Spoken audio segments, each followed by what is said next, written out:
Mapagpalang araw mga kahabi. So yung pag-uusapan natin ngayon ay sharing at benepisyo ng light cage sa ating mga alagang ibon. So ano nga ba yung mga benepisyo? So at nais ko rin pong i-share sa inyo mga kahabi yung ating light cage para sa ating mga alagang ibon. Mapagpalang araw mga kahabi. Welcome po sa ating YouTube channel. So sharing muna tayo mga kahabi sa ating ito nakikita nyo sa aking likuran. Ito po yung ating light cage na dati itong colony breeding ng ating Indian ringneck. So hindi nag-successful dahil hindi pala maganda ang breeding colony breeding ng mga Indian ringneck dahil sila po ay mga territorial. So inilipat ko sila at nilagay ko na lang sila sa individual cages na 2 by 2 by 4. Yun po yung sukat ng ating breeding cage. So ngayon, itong ating flight cage ay ang sukat nito mga kahabi, yung haba ay 10 feet, yung lapad naman ay 5 feet, tapos yung taas ay 7 feet. So nung inalis ko yung ating Indian ringneck, ang pinalit ko naman ay yung black-headed guy. Black-headed guy parrot. So, isang pare sila, 2 piraso. So, ngayon, nung nag-breeding season, ay nagkaroon ng mga clutch yung ating mga Indian ringneck, green chikunyor at kakatail. So, dumami po yung ating mga progenies o yung mga painakay. So, naisip namin ni Mrs. na gawin muling flight cage itong ginawang cage para sa black-headed guy, at yung black-headed guy naman po kahabi ay nilipat namin uli doon sa 2 by 2 by 4 na breeding cage. So itong flight cage ay ilalagay natin dito yung mga progenies ng ating mga breeder. So ano nga ba yung benepisyo ng flight cage para sa ating mga ibon or sa mga exotic birds? Ang flight cage kahabi ay isa sa pinakamagandang uri ng kulungan para sa mga exotic birds dahil nagbibigay ito ng sapat na espasyo para makalipad, makapag-ehersisyo at makagawa ng natural na kilos. Ang maluwag na kulungan ay nakakatulong sa physical at mental na kalusugan ng mga ibon. So yun po yung naisip kong gawin muling flight cage ito para sa mga progenies o yung mga mga inakay o yung mga naihiwalay na natin dito. Para dito sa flight cage mga kabi, dito sila magmamature. Dito natin sila pagugulangin bago natin ilipat naman sa breeding cage. At dito sa flight cage nito, isa sa benepisyo nito mga kahabi ay para makalipad sila, ma-spread nila yung kanilang mga pakpak at makapag-ehersisyo sila at makagawa sila ng natural na kilos. At hindi ko naman ito na mga hand feed itong mga ating mga progenies, kaya sila ay maliliksi, maligalig ika nga, dahil maiilap sila dahil hindi po sila flight cage, hindi sila hand feed mga kahabi. So ang isi-share ko sa inyo mga benepisyo na yung flight cage ay unang-una po yung maraming ehersisyo. Makakalipad ang ibon mula sa perch papunta sa isang o sa ibang perch na napapalakas ang mga kalamnan ng pakpak at dibdib, nakababawas sa obesity at iba pang health problem. So yun po ang isa sa maraming ehersisyo, at yun ang isa sa mga benepisyo kung tayo po ay merong flight cage mga kahabi. So kung meron kayong area ay pwede nyong gawan ng flight cage. Hindi naman ito kailangan na malaking flight cage. Kung ano lang po yung sapat na area na pwede nating gawing flight cage ay mas maganda po. Mas maganda kahabi yung pahaba kaysa pataas na sukat para makalipad po sila. ng mas mahaba kaysa doon sa pataas pero maiksi. Ang mas maganda po ay yung pahaba ang sukat ng flight cage. Pangalawa pong benepisyo ng flight cage kahabi, mas mabuting mental stimulation. Nababawasan ang boredom at stress. So, nababawasan yung pagkabagot at yung stress ng ibon kung meron po tayong flight cage.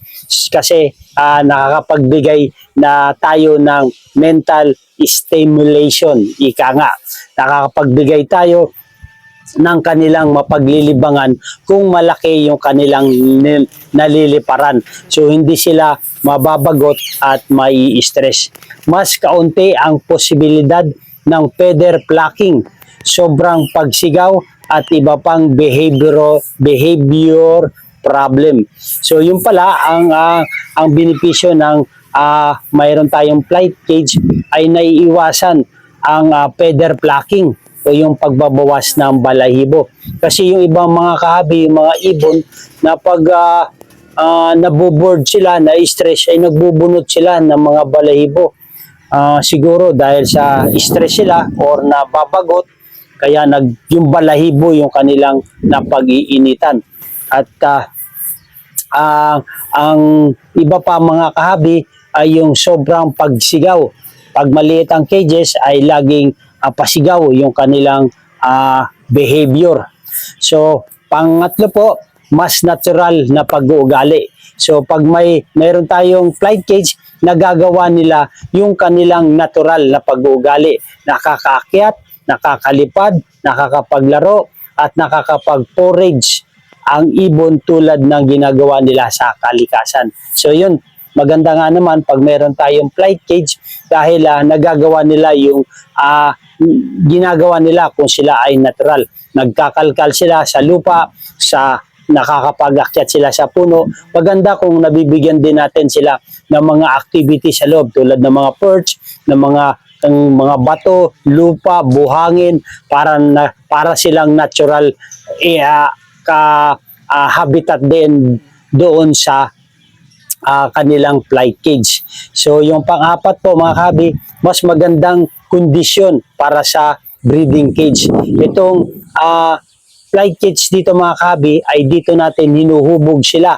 Dito natin sila kinukondisyon para pagdating sa breeding time or breeding age na po nila. Mas malakas at mas fit ang breeding pair. Mas maayos ang paglaki ng mga inakay dahil sapat ang espasyo ng mga magulang. So yun po mga kahabi. So kung ang inakay natin ay dito natin napalaki sa flight cage ay nagkakaroon sila ng magandang development sa kanilang katawan at nakukondisyon nila yung kanilang sarili para pag nagkaroon naman po sila ng breeding time, breeding age at proper age ay maganda po ang kalalabasan or outcome ng kanilang pangangatawan at maganda po ito para sa mga inakay at maganda po ito para sa pagbuhay ng kanilang mga inakay dahil na-develop na yung kanilang katawan doon sa flight cage mga kahabi. So yun po yung ating na-experience, nais ko lamang pong i-share kung ano po yung benepisyo ng meron tayong flight cage. Dahil yung previous Indian ring niko, diyan ko po nahubog sa flight cage na yon. Ngayon, nakakapagbigay sila o nakakapag-produce or nakakapag-hatch ng magagandang mga progenies. Ngayon, yung progenies ng ating mga Indian ringneck ay dito naman natin ihuhubog muli sa flight cage na pinanggalingan ng ating mga breeder. So, ganun lamang po. Pag matured na yung ating mga hinubog dito sa flight cage, ay kukunin naman natin, ililipat na natin sa breeding cage at papalitan naman natin ng mga young o yung mga wind o yung bagong walay na mga progenies o yung mga inakay. Basta marunong na po silang tumuka. So, last but not the least, yung panglima natin, mas ligtas para sa maraming ibon. Kung may pares o grupo na maliliit na ibon, mas may espasyo silang umiwas sa away at magkaroon ng sariling lugar. So yun po ang kinagandahan din ng maluwag na flight cage. At tulad niyan, sa flight cage ko mga kahabi, ay meron tayong tatlong variety ng mutation. Meron tayong Indian ringneck, meron tayong green chikunure, at meron tayong kakatil dito sa flight cage. So ngayon, ay hindi pa naman sila nag-aaway dahil mga young pa nga sila, mga win, sabihin, mga inakay pa. So, hindi pa yan sila magiging aggressive sa isa't isa. Ganun pa man ay malaki ang kanilang espasyo, malaki yung kanilang area para makalipad. Meron pa tayong mga inaabangan na pababa, nasa nest box pa. Mga 1 month pa siguro, pwede na yan mailipat dito. So, dito sa flight cage natin mga kabi, meron tayong mga around 20 piraso na species or sa 20 piraso na exotic birds. Merong green chikunure, Indian ringneck at kakatil. So pag magulang na po ay ililipat na natin sa kanilang breeding cage. So hope mga kahabi, nagustuhan nyo to yung ating sharing sa mga benepisyo ng exotic birds natin o yung mga ibon kung meron tayong flight cage. So kung nagustuhan nyo to, yung ganitong talakayan regarding po sa buhay mag-ipon at mga sharing regarding po sa buhay mag-ibon, ay humingi po ako ng favor. Please subscribe my YouTube channel, Olen Aviary at iba pa. At nais ko rin po i-shoutout ang ating mga kahabi na patuloy na sumusuporta. Mga silent viewers dyan, shoutout po sa inyo. Si Kahabi Victor Aguila, shoutout po. Si Kahabi Mel Bin Bay Merced, shoutout po Kahabi. Si Paulo Lopez, shoutout po. Kuya Jones TV, shoutout po Kahabi. Juan Arwin Gilas, Eurobar, shoutout po sa inyo. Gilbert Villasano, shoutout po Kahabi. The Breaker, Jonel, shoutout po sa inyo. Enrico M. Bihira, shoutout po. Si Alberto Ramos, shoutout po sa iyo Kahabi. Si Gerald Descoton, shoutout po. Alan Sibirano, shoutout po Kahabi. Maraming po salamat sa inyong suporta. At Jomar Vlog, maraming pong salamat. At sa mga hindi ko po nabanggit ay susunod kayo naman po ang ating babanggitin. Maganda ang buhay pag meron tayong kaalaman sa paggawa ng flight cage kung ano po yung benepisyo nito para sa ating mga ibon. Mabuhay and God bless. Thank you for watching.